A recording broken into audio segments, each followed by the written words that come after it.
This is the Praxis Magica Faustiana, the first grimoire we are going to go over.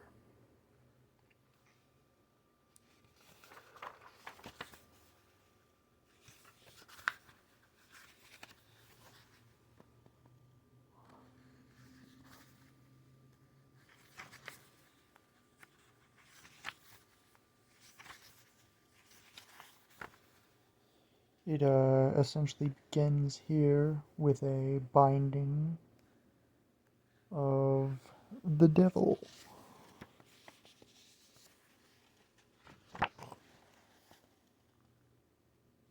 We have a summoning here.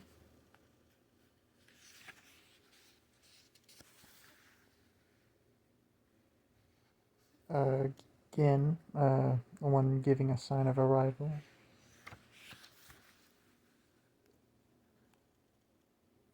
This is also a binding, as well as telling them to appear to likeness in the form of a man.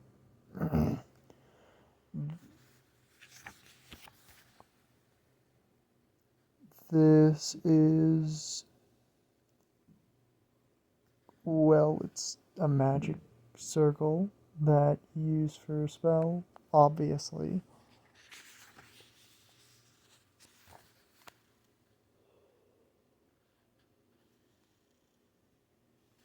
This is a spell for requesting items. This is the appeal to Lucifer. Obviously, the Lucifer in many grimoires is depicted as this.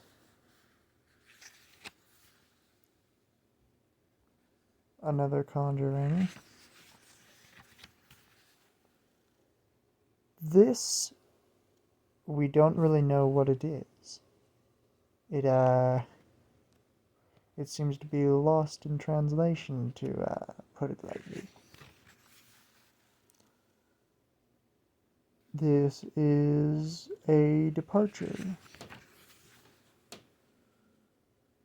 Another depart. Okay, this one really interested me. It is a coat. A coat that will take you from one place to another. Now, this coat, we do have a traveling coat spell in the Magia Naturalis et Naturalis, which I will get to in a little bit, but this one is different because this uses Mephistopheles. The other one does not. And the other one is also more similar to a Faust book, where Faust had to essentially take people to a wedding. One person couldn't keep their mouth shut, and shit happens, to put it lightly. Up here is corrupt Hebrew, so fucking awful. But I guess I'd like to really know it. And this is, we have some Greek characters here, but two lions fighting over or holding on to a mandragora. I find that interesting. Yeah, but essentially the point of this grimoire is you call upon Lucifer, and he is the main focus, and through Lucifer you can do many magical things, but as you can tell, this is quite short, a short text. Yeah.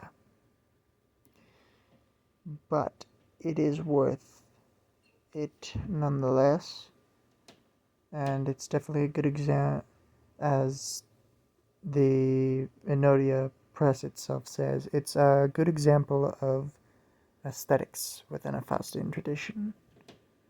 There was actually another translation of this, and the Smallest I saw it go for was 150, and that's a bit above my price range, but yeah. This is Praxis Magica Faustiana. This is the Magia Naturalis et Innaturalis, and it is quite the big tome. This has around 170, 80, 90 fucking spirits in it. It's fucking huge. Other than that, it's got things like ceremonial magic, traditional German magic. Uh, Many of the spirits have their own goetic seals, and sometimes this book has its own language that it'll share with you. But essentially, the point of this book is Mephistopheles talks about how he got into magic, starting off with the Astaroth spirit, and he eventually met Mephistopheles and made a pact with him. The point of this grimoire is you are making a pact with all the spirits, and through this you will be able to do different things, like be shown a garden, uh, get a magical coat, as mentioned in Praxis Magica Faustiana. Um, you will, you'll be able to do a lot of things that will be worth your time. One of the things I find interesting is the use of the Earth Mirror. This Earth Mirror is essentially uh, the Earth Mirror is essentially a mirror spell of traditional German magic. You put the mirror in the earth, do it. Essentially, it is called the Earth Mirror because it absorbs the energy of the earth. But I guess I'll show you some of the things in this book. Yeah, we got some seals there. Yeah. We get some images of spirits. More seals. We got bells, which will be used in magical rite. Yeah.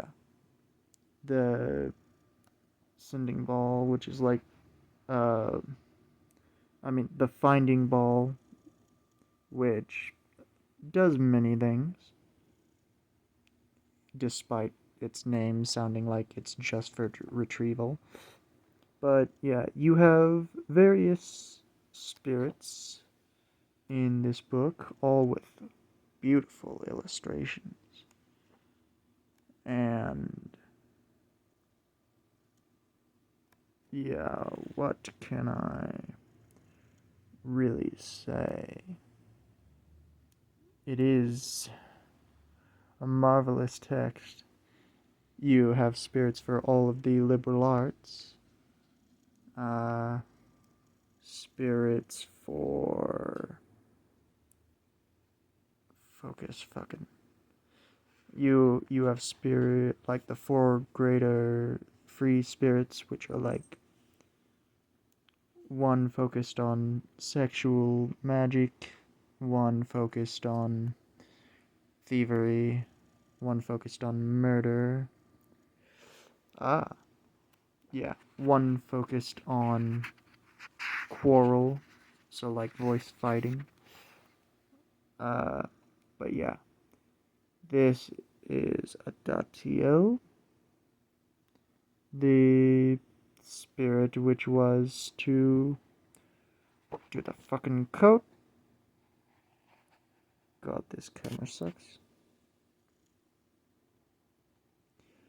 Anyway, you essentially are gonna get various spirits and such from this grimoire. It is a great grimoire. It is possibly the most popular, followed by, no, then Second would be Mightiest Sea Spirit. Third would be Praxis Magica Faustiana.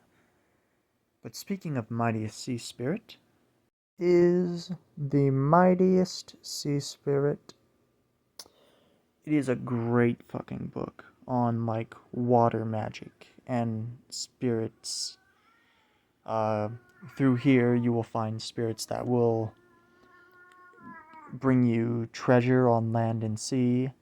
There is a spirit that will make if you're on the sea at sail, it'll make you sound like a whole fleet to scare off enemies.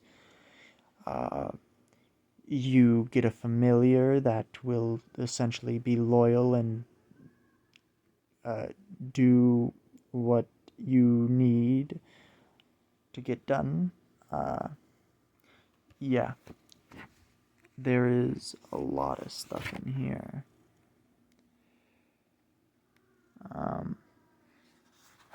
Yeah. It also has the original German text, English and German. But yeah, you get like so many symbols within this book for ritual. It's great.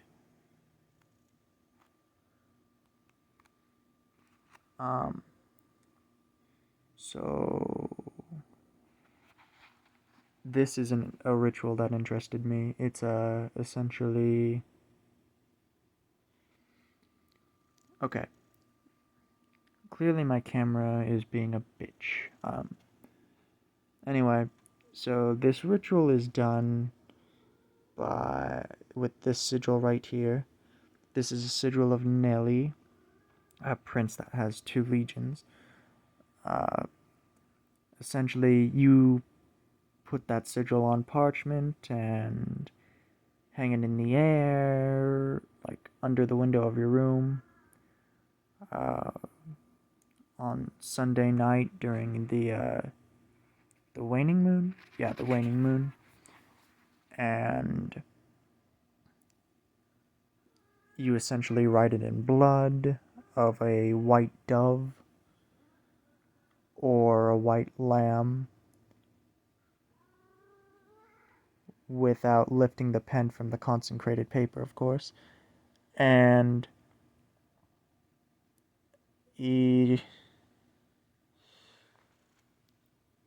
well, it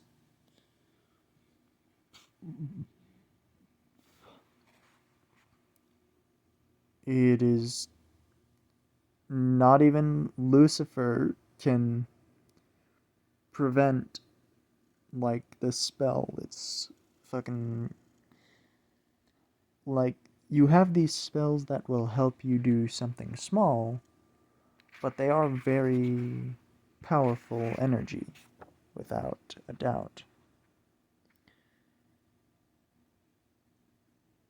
Yeah, but you like you essentially call on spirits and get what you need.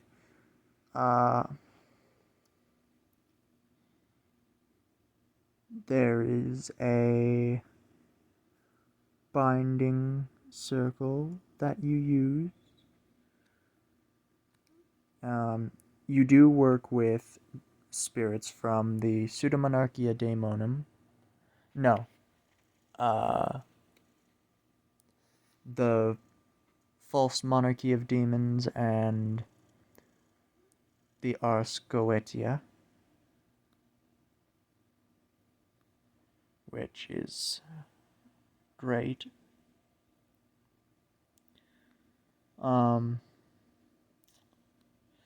But yeah, you have the familiar that I mentioned, Kirmudani. His name can change a bit, but it usually stays the same. But yeah, he's essentially a loyal familiar. You make a pact, as to be expected from Faustian magic. Sorry, that's my brother's cat. Yeah. You got some good texts, another Lucifer binding as found in many Faustian texts. The most, yeah, that's the thing. There are prayers. You don't necessarily need to do the prayers, but everything else, the Faustian tradition is quite big on. There's power behind it. Like this sigil, this seal, like,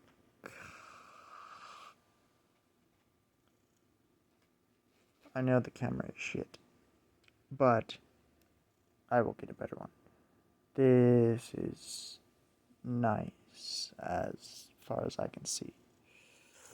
You have Celius, Vipar. Yeah.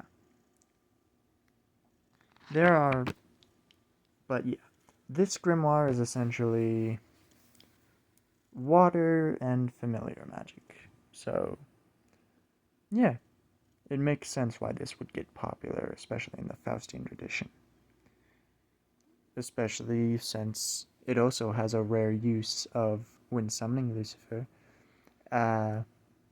Greco, like, it, Greco-Egyptian, Greco-Roman, like, magic, dream magic. It's not common in the Faustian tradition, but it does it does talk about the use of it. It involves Lucifer and, like, water. Underneath the water there's like fire and brimstone, and he's on his throne, and there's just a bunch of stuff happening. But nonetheless, this book has amazing rituals that, honestly, many might actually be good for beginners. Note, I forgot to say this, but there are also beginner rituals within the Magia Naturalis set in Naturalis. Yeah, just, it's on the last part. The last part is for beginners. The rest is not so much. This is the key of necromancy. Through this, you will go over things like alchemy, invisibility spells, treasure hunting, and of course, necromancy. Throughout this, you will have Solomonic sigils. It deals with the rings and crowns of Solomon. It has quite interesting spirits in here, like a death aspect of Belial that hasn't been shown in any other grimoire. At least, it is said to be Belial. And, funny enough, the sigil is right here. The sigil of Asmodeus is on the second volume. But, yes, this is another interesting group of texts that will definitely aid the magician. I guess we'll go inside and look at some things. We have some sigils here. Astaroth and Beelzebub. Yeah, the Spirit Orions. Of course, Lucifer. And yeah, we have sigils for the days of the week. This also has, like, its own set of symbol code, like in the Magia Naturalis.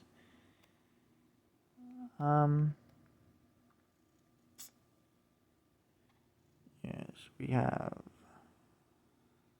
this. The book actually starts with a consecration. So you consecrate the book. so that the spirits in this book will do what you want. There is the use of a forked hazel rod in the rituals that it is allowing you to create. Perhaps I can find it somewhere here.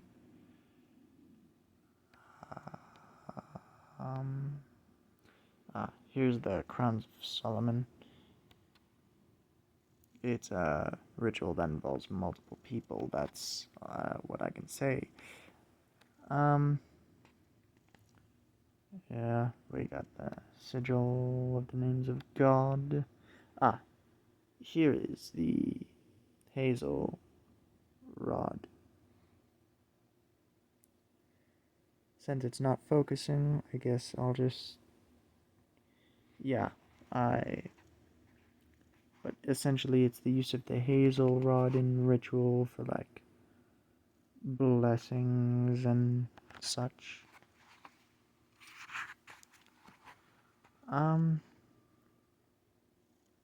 It gives you a blessing for all things. Prayer after the blessing. Use of sword in ritual.